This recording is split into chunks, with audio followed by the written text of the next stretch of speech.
ফুটবলের সব খবরাখবর সবার আগে পেতে এখনই সাবস্ক্রাইব করুন এবং বেল বাটনে প্রেস করুন।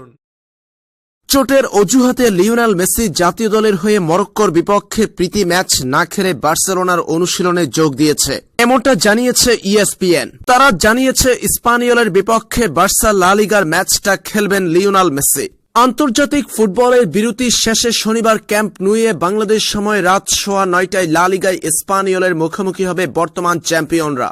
এ প্রসঙ্গে ইএসপিএন তাদের এক প্রতিবেদনে জানায়, এরই মধ্যে ক্লাব বার্সেলোনার অনুশীলনে ফিরেছেন লিওনেল মেসি। জাতীয় দলের শেষ প্রীতি ম্যাচ না খেললেও বার্সেলোনার হয়ে স্পানিওলের বিপক্ষে খেলবেন তিনি। অবশ্যই মেসি না খেললেও আর্জেন্টিনা নিজেদের শেষ প্রীতি ম্যাচে 1-0 গোলে জিতেছে মরক্কোর বিপক্ষে।